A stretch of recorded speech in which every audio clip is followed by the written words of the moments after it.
oúnjẹ ayọ̀ jẹ lórí ìkànnì yìí o Ṣòkòtì TV YouTube channel Ẹ̀rìnmọ́ Sẹ́lẹ̀kẹ̀ ètò tó yà kílálà pẹ̀lú olólùfẹ́ yìí o Abdulrasaq Adéwálé Ṣòkòtì alágbẹ̀dẹ ọ̀run àdìrà ètò bí ẹni ṣàna ìyàwó ẹ máa wò kàn nìyí láti ìgbàdégbà o bó ṣe ń fọ̀rọ̀ wérọ̀ pẹ̀lú lọ́balọ́ba àtàwọn àgbààgbà nílẹ̀ Yorùbá tó tún fètò ẹ̀ wá ìrànlọ́wọ́ fọ́pọ̀lọpọ̀ tó níṣòro àti gbogbo ọ̀rọ̀ tó ń lọ tó ń jà ràn-ìràn láwùjọ wa gbogbo ẹlẹ́ ó máa wò lórí ìkànnì yìí o Ṣòkòtì TV YouTube channel ẹ máa wò ó.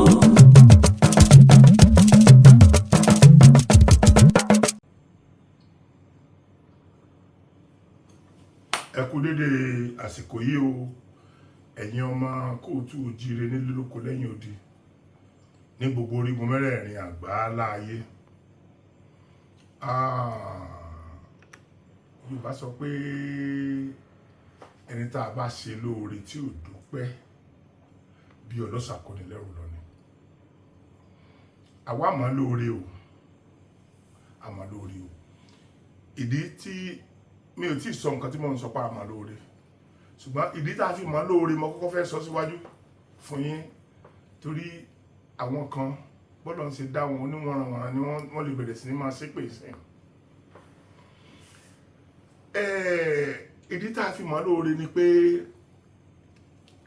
àwọn tá a rí bíi some days ago tán sọkún tán gbára yílẹ̀ tán pa ayé àwọn ti bàjẹ́ kíní kan ti ṣe nǹkan kan lórí íńtánẹ́ẹ̀tì náà ni àwọn náà wà látún wá padà rí tí wọ́n rí rejoice pé àdúpẹ́ lọ́wọ́ ìjọba o wọ́n ti gba àwọn ọmọ wa dé o àdúpẹ́ o ṣẹ̀dẹ̀ mọ̀ pé mo wà nínú àwọn èèyàn tó sọ pé responsibility ìjọba ni ó lè jẹ́ pé èmi náà kàn gbẹnu sọ fún constitution ní tí constitution dictate ní ẹ̀ right and responsibility ìjọba ó ní láti protect the life and property of the citizen tí wọ́n jẹ́ oyè lé lórí ṣùgbọ́n reverse is the case ní Nàìjíríà tí gọ́fúnà kan bá ṣẹ̀ṣẹ̀ ṣe títì tuntun kan àwọn ará community yẹn ó bẹ̀rẹ̀ sí ní máa jó ni wọ́n gbàlù wọ́n lọ pàdé ẹ̀ ó bá sówó òyà àti èlé ìṣe ni àbówó bàbá ẹ̀ àbówó tá a fòtì fún àwọn nǹkan amenities ẹ̀ a máa jára wa díẹ̀díẹ̀ náà ni a máa jára wa díẹ̀díẹ̀ ni tí wọ́n bá gbé transformer wá síbì kan a máa dúpẹ́ a máa jó a máa lùlù tẹ̀lé bóyá gọ́fúnà tàbí chairman ló gbé wá Ọlọ́run kọ́lọ́ mọ̀ yọ wá kó nínú àìgbọ́n yìí o ṣùgbọ́n mo dúpẹ́ gidigidi lọ́wọ́ ìjọba aṣíwájú Bọ́lá Ahmed Tinubu mo fẹ́ pe ìjọba yín ní ilé tí gbáròyé bó tilẹ̀ jẹ́ wípé àwọn àròyé tẹ́ ẹ̀ sì ń gbọ́ yìí ó kéré sí èyí tẹ́ ń fi ti palàbá ẹ̀ ṣùgbọ́n wọ́n Yorùbá sọ pé yìnyín kẹ́ni sèmí yìnyín kẹ́ni sèmí téèyàn bá ṣe dáadáa téèyàn bá ṣàìdá tá a bá lè sọ pé ó ṣàìdá tó bá tún wá ṣe dáadáa náà ẹ jẹ́ àyìn epo ṣe dáadáa nígbà tó yẹ wípé dédé iye ọmọ tí wọ́n kó lọ ní Ẹ̀rùkù náà ni wọ́n bá wa rescue padà ṣe mọ̀ pé ó yẹ kínú wa ó ti ẹ̀ dùn pé wọ́n kó 38 ọmọ lọ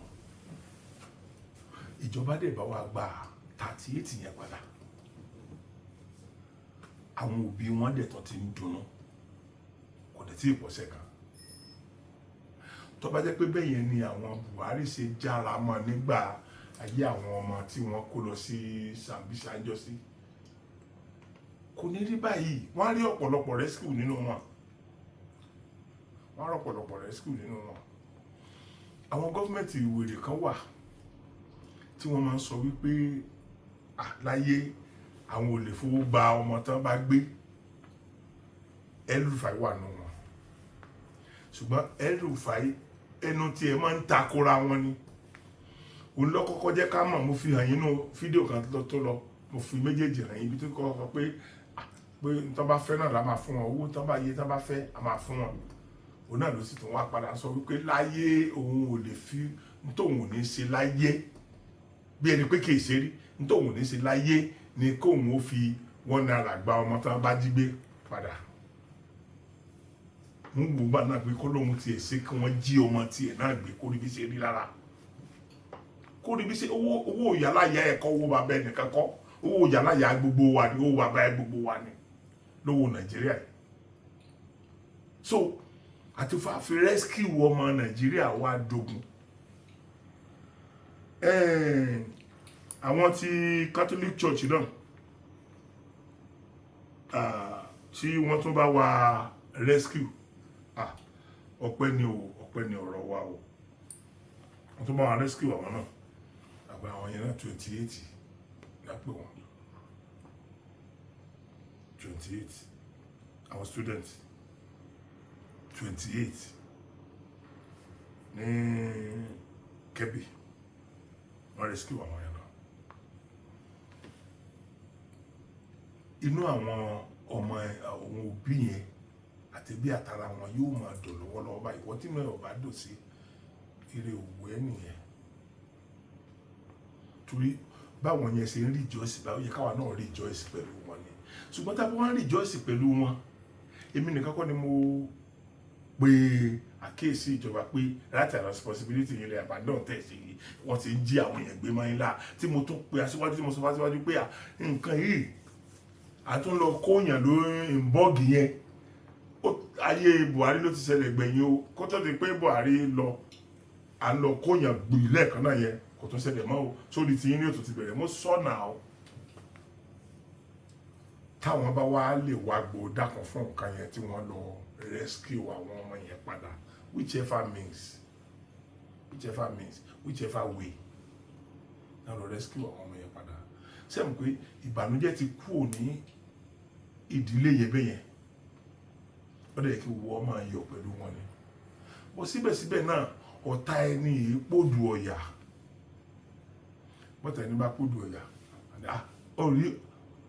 tó bá rí ọ̀yà tí ọ̀rẹ́ rẹ̀ parí kí ni ọ̀yà tó yọ ẹlẹ́nu pọ́kọ́ lọ́ba ìtọ́kọ̀ tó jẹ́ pé ọ̀yà ọ̀ngá tí ọba ti ẹ̀ pa, ọ̀yà ọ̀ngá ti fẹ́ kú fún rẹ̀ tẹ́lẹ̀. Àwọn èèyàn kan tó ní fi yin ìjọba, ṣùgbọ́n èmi fi yin ìjọba torí pé mo tàbùkù fún wọn nígbà tí wọ́n ń kó àwọn ọmọ yìí lọ. tó tá bá kó àwọn ọmọ yìí dé tèmi ọ̀bọ̀ wá lè jáde pé mo dúpẹ́ lọ́wọ́ wọn. Àwọn Yorùbá sọ pé yìnyín kẹ́ni ṣe mí, tá a bá dúpẹ́ lọ́wọ́ wọn sìn Ọlọ́run ní jẹ́ kí irú ẹ̀ ṣẹlẹ̀ wá bí irú ẹ̀ bá tó wá ṣẹlẹ̀ náà wọ́n á tó fẹ́ sa gbogbo agbára wọn. Ṣé bí èèyàn Buhari mélòó ni Buhari rescue now? Àwọn Chibok mélòó ni Buhari ẹ wo iye oṣù tí àwọn alábíàmọ́, àwọn tí wọ́n ń jẹ́ ìbí, tí wọ́n mọ táwọn went through nígbà tá a fẹ́ bímọ. Ẹ wo iye ọdún tí wọ́n fi lọ jókòó kalẹ̀ níbì kan tá ń pariwo sí ìjọba lọ́rùn tí olóhùn rí wọn. Ẹ wo eléyìí wọ́n fẹ́ lọ àwọn ibi tó yẹ kó lọ owó àbádọ́ rẹ̀ pé òun láti rí iṣẹ́ Ọlọ́run dẹ̀ fún sí, Ọlọ́run ló fún sí kì í ṣèyàn. Bó tilẹ̀ jẹ́ wípé àwa náà mọ̀ wípé ó sì ṣe kọ́ láwó lọ àbí ó tiẹ̀ máa láwó lọ ní kí n wí. Tí àwọn èèyàn bá jí wa ní ọmọgbé tẹ́ ẹ mọ̀ pé capital offence ni, ẹ̀ẹ́dẹ̀gba ọmọ wa lọ́wọ́ ọ̀yá ẹ bá kọ́ ọmọ wa ẹ máa lọ, gbogbo èèyàn ó ti mọ̀ wípé ó ní ọwọ́ exchange nínú àti ẹ̀ faramọ́ kò sí tó burú mẹ́tọ́ bá lọ́wọ́ exchange tó bá jẹ́ pé owó náà lè fi gbà wọ́n padà. Torí mo mọ̀ pé tó bá jẹ́ pé ẹja lọ gbà wọ́n ni àṣàrí méjì mẹ́ta náà àwọn tí wọ́n jí wọn kó yẹn náà tẹ̀ ẹ́ mú tá a lè fi jófin torí ọjọ́ iwájú káwọn ìlú mẹ́wọ̀n bá ṣe bẹ́ẹ̀ mọ́. Ṣùgbọ́n ẹ̀ tí ì rí wọn mú bọ̀ á gbà pé ẹ negotiate pẹ̀lú wọn, ẹ gba àwọn ọmọ yẹn, ẹ sọ ìbànújẹ́ àwọn èèyàn kan dayọ̀.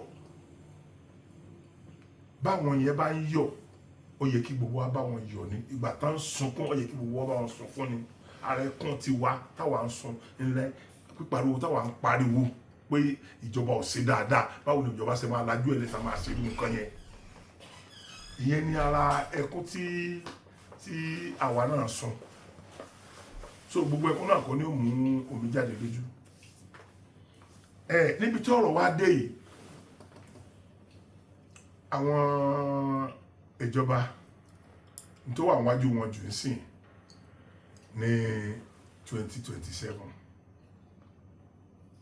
èmi ò ní kí ẹ má jẹ́ 2027 wà wájú yín o ṣùgbọ́n primary assignment yín yìí aṣíwájú tọ́lọ́mbadé rí nǹkan méjì péré tọ́lọ́mbadé rí ṣe lórílẹ̀-èdè ẹ̀rù ọlọ́run máa bà yín irú orúkọ tẹ́ máa ní láyé tọ́lọ́mbadé kẹ́ ẹ rí wà gbà lọ́wọ́ ikú oró táwọn èèyàn ń kú yìí àwọn x-men yìí àti àwọn olórí burúkú Boko Haram yìí tọ́lọ́mbadé kẹ́ ẹ rí wà gbà kalẹ̀ lọ́wọ́ wọn á dúpẹ́ fún yín o tọ́lọ́mbà tó wọn lẹ́yìn ìyẹn tí bá a ṣe ń bá a lò àwa náà ti rí wípé dọ́là ti ń wá sílẹ̀ gan ìjọba mélòó ló ti wà lórí ipò tí kò sí ìjọba tí ó dépò tí dọ́là òkè háì ó lè máa pọ̀ ṣùgbọ́n mélòó ló ti wà lórí ipò tó háì tó tún padà sílẹ̀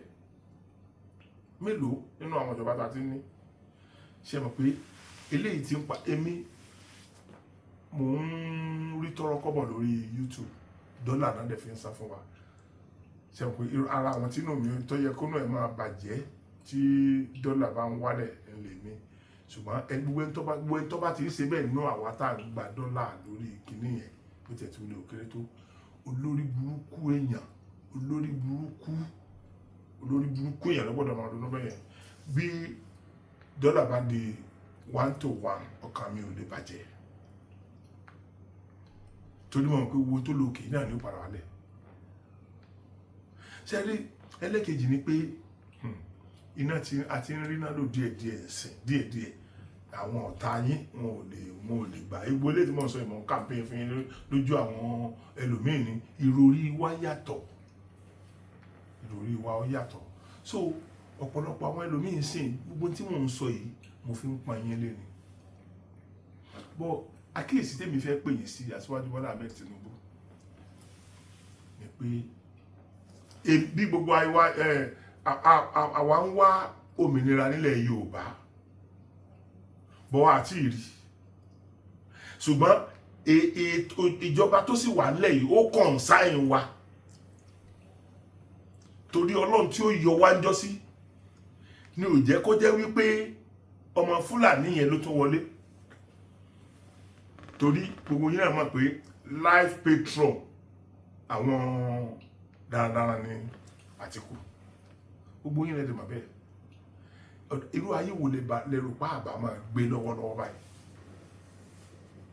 ǹjẹ́ ọ̀pọ̀lọpọ̀ àwa táwa ń jáde táwa Nàìjíríà tá à ń kọ̀ǹdẹ́mù tó ń ṣẹlẹ̀ ǹjẹ́ a máa lè jáde ǹjẹ́ ọ̀pọ̀lọpọ̀ àwọn tí wọ́n mú láti South generally ǹjẹ́ wọn ó lè gbé wọn lọ kóòtù torí pé tí wọ́n bá ti mú wọn jọ́kejì tí wọ́n bá ti fẹ́ sátìmọ́lé jọ́kẹta báyìí wọn alábùjá yá èèyàn mélòó ló ti rò pé fẹ́ witness pé àwa la mú tó ti torí ẹ̀ lọ Àbújá ọ̀nà Àbújá gan ò safe àfi tó bá wọ plane ìlú lọ wá fẹ́ ná ìwọ gan ti rówó jẹ náà ni kó tó sọ pé wàá tẹ̀lé kéèsì yẹn lọ́bẹ̀ yẹn bí wọ́n ṣe escape wọn mọ́ lọ́wọ́ nìyẹn irú yẹn ò tún sí mọ́ báyìí irú yẹn ò sí gbogbo àwọn tí wọ́n ń ṣe wọ́n mú wọn látàn bá rí mú wọn mú wọn dẹ̀ ń lọ fojú balẹ̀ ẹjọ́ so àwọn rírọ̀ tí mi kàn máa rọ Aṣíwájú Bọ́lá Ahmed Tinubu ni wípé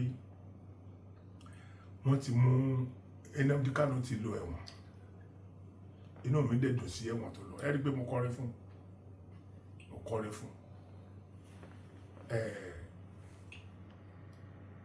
ó wá kù àwọn èèyàn kan tí wọ́n wà nínú ìpayín kéke nílẹ̀ Ìgbò torí Nnamdi lẹ mú ọ̀pọ̀lọpọ̀ àwọn òṣìṣẹ́ rẹ̀ tí wọ́n máa ń bá execute iṣẹ́ rẹ̀ gangan wọ́n sì wà ń bẹ̀. Ọwọ́ àkú kí wọ́n mọ̀mọ́ tó wá fi ara ní àwọn ọmọ Ìgbò yòókù ń bẹ̀ mọ́. Area yẹn Aṣíwájú Bọ́lá Ahmed Tinubu ẹ gbọ́dọ̀ ṣe iṣẹ́ gidigidi lórí ẹ̀. Torí ọ̀pọ̀lọpọ̀ ọmọ Ìgbò ló jáde tí wọ́n sọ̀rọ̀ ọlọ́pọlọ.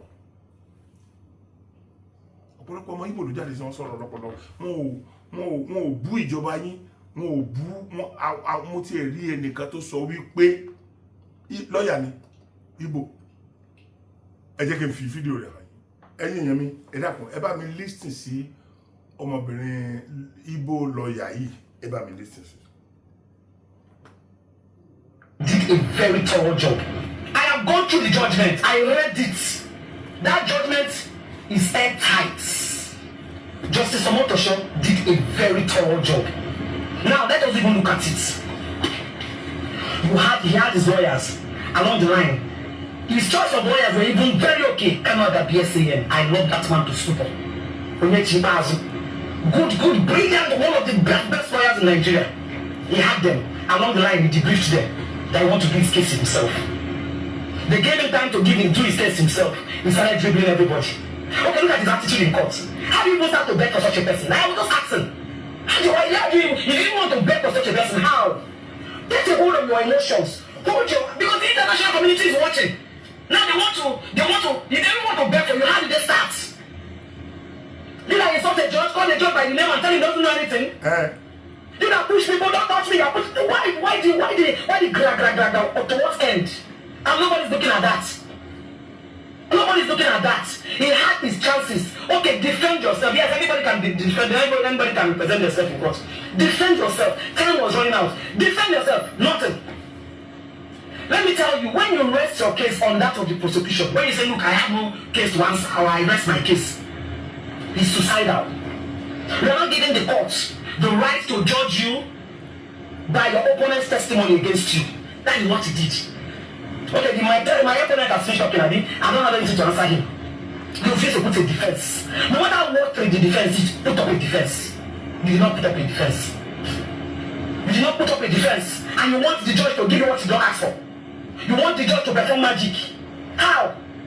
By the time you rest your case on that of the prosecution, it is a suicidal. Immediately he did that, and it was suicidal. What are you expecting? That they would not free him?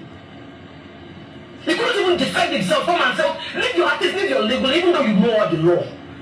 When it comes to representing yourself, you will lose it. I am a lawyer, a proud lawyer. But there are some cases that are personal. I will have to brief my colleague to come and represent me. Because if I represent myself, I will make mistake.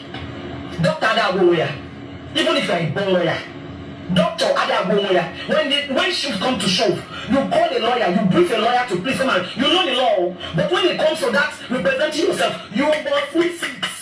You be emotional. You had a very beautiful legal team. Canada BSAN. I'm not to joke with that man. With the brief team. That guy, shit. How do you start to beg? How do you even start to defend such a person? Erratic, anger, everything, everybody watched it. Yeah, people say it's injustice. How? How is it injustice? Those who lost their life on hip-hop and all this demand because what happened? And people were not listening to his radio communication, people were not listening to everything he was saying. People were not listening to, what about the military guys, the military couple that were killed in Olu? The video was that the woman was beheaded and vagina was cut off. Now see the video. How do you see white and call it black? How is it justice? Who will kill those who want justice? Whose command were they carrying out? People in the military, waste them, kill them. Whose command were they carrying out? Whose command were they carrying out? You incite people into war, you incite people into fighting themselves and say it's not your fault because you are not the one in the forefront that did it. As long as you are an influence that incited these people, my dear, you are going down with them. So at what point did they do injustice? Let me understand, you are calling it injustice. What is injustice? He was given a right to represent himself. He was given a right to counsel. I was even shocked that Justice Omotosho gave his people right for allocutus. I called one or two of my friends. I was following up yesterday, but I was too busy. So once I was just called Victor, Alpha. I definitely delivered the judgment. Okay. What about allocutus? This one, I doesn't have a lawyer. Who will do alokutus for him? Alokutus means plea for mercy. I was so happy when Dr. Samantha gave them the microphone. I said, since you're a legal consultant and you have been coming to court for him, please, I will not shut him out from alokutus. Say he's alokutus or say something about alokutus. That's plea for mercy. And this Mr. Obi, he used to be my friend. Mr. Obi took the microphone and started talking. I listened to his speech. I listened to his legal counsel's speech. He was giving all the rights for fair hearing. Up to alokutus. He was giving all. There was no command, no mistake. That's why I said that judgment is airtight. It should stand any appeal, even before God and man. That judgment will stand any appeal. And my only fear is that if he stands appeal, I pray they don't give him the maximum punishment. Maximum punishment is death. Death sentence immediately. So now, I'm even surprised that the judge was mindful enough to reduce it to just life imprisonment. At least everybody didn't do it for it. At least being alive and serving life imprisonment, there is hope that one day something will happen. But talk about death sentence. He did not even pronounce the maximum that was required by law. He gave him life, which is fair. But you people don't understand. That's why you are emotional. What if it was death sentence? What do we talk? The death sentence they give him before Friday they don't buy him. What do we talk? Like, what are the reasons? Yes, the court of first instance have given his judgment. That doesn't mean that his right to appeal has been closed or foreclosed. No. He has the right to appeal his judgment. He has the right to appeal that judgment. Then even when the appeal comes out, the judgment in court of appeal comes out, he also has the right to the Supreme Court. It is not yet the end. So why the cry, why all the emotional things, why the insult on people? Must everybody support IPOP? I'm an Igbo woman, but I'm not IPOP. I'm not in support of them. No, we say justice is everybody's business. What about those who died? What about those who were killed by these IPOP people? Under his command. What about them? Dora his husband is an example. What about the unknown men? Yes, I agree. He has every right to seek what he wanted. Everybody has the right to agitate for change. Everybody has the right to agitate for change. You guys know me. I'm stubborn when I believe in something. So at a point, I liked this young man. I loved Nnamdi Kanu. At a point. Because I could see a young man vibrating, wanting for change, calling for change, just like our late Ojukwu. Everybody loved the movement. Everybody loved the idea. Everybody loved the way it was going. But immediately bloodshed entered. I cut myself off. Immediately they started, the command and everything started. Bloodshed. It became another thing. I said, no, I'm not part of this. Because my duty first, my love first is to humanity. Nobody's life should be cut short because I'm agitating for something I don't even think I will get. Now, what was the cause of the fight in Rwanda? Most of you don't know history. Most of you don't read. Everybody's saying, did he kill anybody? Did he do this? Did he do that? When you incite violence, when you talk to people in such a way that you ginger them, that's why influencers should be careful. I always tell, especially Facebook influencers, those that have the power to move people. Most people don't use it. Most people don't use their brain. There are some of us that have the brain. God has given us brain. We can either use it for good or for evil. Then when you now use that brain that God has given you to incite violence in people, tell them that this person is your enemy, that person is your enemy, the person that wears good clothes is your enemy, the person that does this is your enemy. The person begin to, you have worked on them, they believe in you, they see you as a God. Once people start looking at you, looking up to you, seeing you as a role model, you have to be careful what you say. Because if what you say makes them commit a crime, you are in for it. That is the truth. Now, what is the cause of the war between the Hutu and the Tutsi in Rwanda? I visited Rwanda. I went to the genocide museum. I saw things for myself raw. Most of you don't travel. Most of you don't know history. Right now in Rwanda, there's no tribe. Ask anybody where are you from? I'm from Rwanda. They don't have I am from Igbo, or I'm from Yoruba, or I'm from Hausa. I think Nigeria should imbibe that. Nigeria should copy that thing from Rwanda. Rwandans are not friendly. Like, they are very, very skeptical. They don't trust outsiders. When I visited Rwanda and I saw all of them, they are not open to receiving guests because they don't know if they are going to destroy them again. That genocide left their mental health scattered. So if you have seen war, you go run from war. What was the cause of Rwanda? Listen, ordinary utterance that was made on a radio station calling a particular tribe cockroaches. If you don't know about this, to watch this movie sometime in April, or you watch Hotel Rwanda. Watch it. Our own Stephanie Kwenedo acted it, the Nigerian lady. She was one of the major characters in that Hotel Rwanda. Then Idris Elba acted sometime in April. Go and watch that movie so you understand how the Rwanda war started. Utterances, just talk, when person talk for radio station. They fought that war for many years. That Rwanda is still trying to revive. In fact, Rwanda has done well after 20-something years. After 20-something years of that fight. No, almost 30 years of that fight. After 20-something years of that fight, or 30, let us approximately 30 years. They're just trying to recover, and they're doing very well. Nigerian Naira is just few change above their own. Very soon, their money will be above our own. We are here. Rwanda that faced real civil war, internal civil war. We are here. Ordinary utterance scattered the whole country. Then people are saying that is injustice. What about those that died?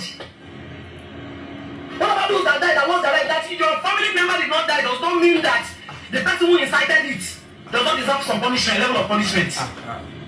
What are people saying? Everybody's just being emotional. What about those that died? Those that were their life were cut short, those that were kidnapped. There's a lawyer, there's a Rotarian in Port Harcourt today, they've not seen his body. Teddy or something they call him.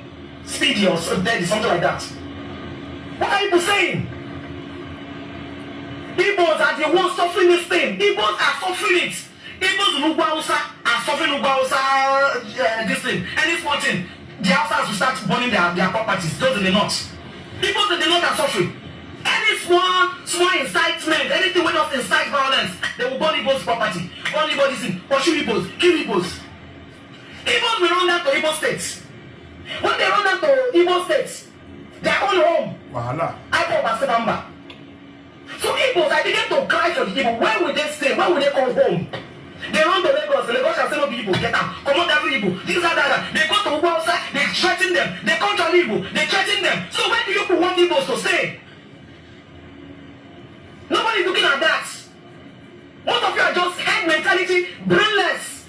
You want to follow me? I will follow you now. I thought, fuck you. Block yourself. Do you pay me? You're coming to tell me that you want because I air my opinion. Because I said my own parts of what I feel. You see that judgment? It is airtight. There's no judgment that cannot face appeal. But the truth is that judgment will stand any appeal, even any appeal before God. That judgment will stand. I have the job, I'll send it on, I will paste that Justice Omotosho. Ẹ̀yin èèyàn, ẹgbọ́n tí ọmọbìnrin yẹn sọ, ọmọ Ìgbò ni o. Ibẹ̀ láti rí àwọn kan tí ò lọ́pọlọ, tí wọ́n ní wọ́n persecute ẹni, wọ́n ṣe kìíní kan ni, wọ́n fìyà jẹ ni, wọ́n ṣe tí mi kò tí ẹ̀ yé mi tí mo lè perú wọn gan. Kò yé mi. Èèyàn incite. Okay, ṣe rí pé Ọlọ́run máa ń ṣiṣẹ́ ọwọ́ rẹ̀ bó ṣe wù ní. Okay, Aṣíwájú Bọ́lá Ahmed Tinubu tó ní wọ́n lọ pa tán bá ti rí kan pa kan lọ jó hòtẹ́ẹ̀lì ẹ̀ kan lọ jó kẹ́ni ẹ̀ kan lọ jó gbogbo ẹ̀ gbogbo àwọn tó ní kan pa lẹ́kọ̀ọ́ ńgbà tọ́lọ́run wà mú wọn sìn wàláì bí wọ́n ṣe fi ọ sínú wọ̀nyí sìn Aṣíwájú Bọ́lá Ahmed Tinubu ó sì lágbára àti sọ pé before you buy that manpower medicine. bóun pa pé òkè o ẹni yóò mú padà rẹ̀ ó sì lágbára yẹn ṣùgbọ́n bẹ́ẹ̀ àwọn èèyàn ṣe máa ń ronú kò yé mi ìrònú àwọn èèyàn kò yé mi èyí tó tún wá yà mí lẹ́nu jù ni pé ó tún ṣe jẹ́ ọmọ Yorùbá ní ó tún wá dìde tí ò ní ronú tí Kánú ṣe dáa rí i pé ẹ̀jẹ̀ ti ta sọ́pọlọ ẹlòmíì àwọn ẹlòmíì ìran wa kọ́ ni wọ́n àwọn alákatakítí yẹn náà bá ya wọn láṣepọ̀ tán ti oyún mọ́ bàbá ẹlòmíì lọ́rùn ẹ̀jẹ̀ bàbá ẹ̀ gangan yóò tẹ̀ ẹ́ ló dàbí ìgbà tó wọ́n bá sick tán ní ká lọ kí bàbá ẹ̀ fẹ̀jẹ̀ sílẹ̀ fún ẹ tí wọ́n á ní débẹ̀ tán ní wọ́n ṣe blood group kan náà so ẹ̀yin èèyàn a mà ní ìbílá ti sọ̀ra a mà ní ìta sọ̀ra tí mo wá fẹ́ pé Aṣíwájú Bọ́lá Ahmed Tinubu sí rẹ̀ ọ̀rọ̀ kan wà tí ọmọbìnrin yìí sọ tí mo fẹ́ ká tẹ̀lé àwọn èèyàn máa ń ní mo wà tribalistic ní tí ó bá yẹ kí n wà tribalistic lé lórí màá wà tribalistic lé lórí èyí tí ò bá yẹ mi ní wà tribalistic lé lórí. Ó yẹ kí Aṣíwájú Bọ́lá Ahmed Tinubu mójútó ọ̀rọ̀ àwọn ọmọ Ìgbò báyìí. No matter how, gbogbo Ìgbò kọ́ ni ò dá bí mo ṣe máa ń sọ, ọ̀pọ̀lọpọ̀ Ìgbò ló dáa gan. Ṣé bí Ìgbò lẹ́ni tó sọ̀rọ̀ tán yìí náà? Ìgbò ni náà. So káwa máa kéyì ẹni tó bá ń kọ̀ndẹ́mù tí ọmọ Yorùbá kan máa ń kọ̀ndẹ́mù tẹ́lẹ̀ sọ ẹni pé tàbí anybody bá ń kọ̀ndẹ́mù tẹ́lẹ̀ sọ ẹni pé orí ń tọ̀wọ́ òpé ni orí ń tọ̀wọ́ òpé ni náà. So kí Aṣíwájú Bọ́lá Ahmed Tinubu kó dákun kan jọ kan mójútó ìran ọmọ Ìgbò yẹn. Ọmọbìnrin yìí sọ̀rọ̀ kan pé láwọn ìlú Haúsá yẹn tí wọ́n bá ti ṣe kíní kan wọ́n á dáná sun gbogbo dúkìá wọn bí ìgbà tí èèyàn lọ jagun lóko tó ló ń pa àwọn ọ̀tá mẹ́rìndínlógún tó délé tó fẹ́ wọ ẹnu ọ̀nà tó tẹ ọmọ ẹ̀dẹ̀ mẹ́rìndínlógún pa ó ní bójú ọba tó tòkó sí kò tó ti lé ní ẹ wo àwọn ọmọ tí wọ́n pa nípakúpa táwọn ọmọ skul lásán ń jà láàrin ara wọn tẹ́ẹ̀dẹ̀ mú ọmọ tẹ́ẹ̀dẹ̀ sọ́lọ́kọ̀ pa tẹ́ẹ̀dẹ̀ tó gé orí ẹ̀ tẹ́ẹ̀ gbé káàkiri. So sáwọn yìí ni wọ́n wà ní ìsun ilé ni wọ́n ní sun dúkìá. Now èyí tí mo kàn rí tí mo máa sọ fún bẹ́ẹ̀ ni pé ọ̀rọ̀ Èkó ìwọ náà ó tún padà sọ fún àwọn ọmọ ìyá ẹ̀yẹn àwọn èèyàn ti ẹ̀yẹn náà pé ẹ̀yin náà dìvẹ́lọ́pù lu yín náà tí bẹ́yìn ò kì í talẹ̀ fún yàn ẹ kì í talẹ̀ fẹ́ tí ìbá ṣe ó difficult fún state kan láti ọmọ state kan láti ra lẹ̀ state míì láàrin àwọn èèyàn ti yín gan. So àwọn èèyàn yín ranjú mọ́ ogún Èkó bíi pé wọ́n fẹ́ jogún Èkó mọ́ wa lọ́wọ́ ń ló fàtíjà yẹn fi ń wáyé. Ẹbí làwọn bá wọn ta kan gbọ́n àwọn agbọ́dọ̀ gbàjọba mọ́ yín lọ́wọ́ ní Imo l'Anambra láwọn state wọn yẹn ẹ̀mélòó. So now wọ́n tún wá sọ wípé ètò wá sọ tó jẹ́ kó dùn mí ni pé báwọn bá tún wá lọ lé náà àwọn ò tún ní rest of mind àwọn IPOB ó tó máa pa wọn káàkiri. Wọ́n sì pìtì torí Ọlọ́run Aṣíwájú Bọ́lá Ahmed Tinubu ẹ bá wa mójútó àwọn ọmọ Ìgbò ká má pa àwọn náà nípakúpa ẹ̀mí ní kálukú wa gbé sọ́run yìí o ẹ̀mí ní kálukú wa gbé sọ́run yìí. Èyí tí mo wá fẹ́ sọ fún yín finally ni pé ọ̀rọ̀ àwọn tí wọ́n ní wọ́n ti torí ọ̀rọ̀ lásán tó gun dé nílùú wọn tí ọmọbìnrin sọ ẹni káwa náà kí gbogbo wa náà ká lọ́mọ ẹ̀ kọ́mọ̀ sí Yorùbá kọ́mọ̀ sí Ìgbò kọ́mọ̀ sí Haúsá àwọn ọmọ Yorùbá ò ní gbàdúrà ẹ̀fẹ́ yìí o kálukú lọ́mọ ibi tó wá wáyé o kò ṣe dandan kó rí bẹ́ẹ̀ yẹn tí kálukú wa bá ti ní autonomy ẹnìkan ò ní tọ́ ẹnìkejì gbogbo ń táwọn kan wá sẹ́kọ̀ọ́ tí wọ́n ní no man's land yẹn ni kò ní ṣe é sọ mọ́ ọmọ Ìgbò ò ní lè lọ sọ no man's land ní Kaduna ọmọ Fúlàní ò ní lè wá sọ no man's land ní Nnewi débi pé wọ́n wá sọ tìkú no ẹ fún wa ní autonomy ẹ jẹ́ kí kálukú ọlọ nílọ tiẹ̀ nǹkan tó ń ṣe tó ń bẹ́ńlẹ̀ yìí ti kọjá pé ó ṣe é yanjú hatred yẹn ti wà púpọ̀ jù ìran mẹ́tẹ̀ẹ̀ta ò nífẹ̀ẹ́ ara wọn mọ́ rárá kò dé sí ta lè fi so wọn papọ̀ àti so wọn papọ̀ ebi òkúta fi so wọn papọ̀ náà ló ti já yìí tó kùn yẹn wá ti já ẹ ṣe jẹ́ kálukú kọ́ ẹ ṣe jẹ́ ká ṣe ní ṣe pé ọ̀fọ́n ti tọ̀ sí gbẹ́gìrì kẹ́lẹ́kọ̀ọ́ kẹ́kọ̀ọ́ ẹ̀ lọ́wọ́ ẹ̀yin èèyàn mi àsìkò òṣèlú tó ti ń súnmọ́ èmi máa ń pariwo pé ẹ fẹsẹ̀ ẹ̀yìn délé tó bá ti pé owó kan ni mo ti gbà lọ́wọ́ Aṣíwájú Bọ́lá Ahmed Tinubu mọ́ gbogbo ìgbà ni mò ń sọ pé kẹ́lẹ́dàá yín kó yọ lára mi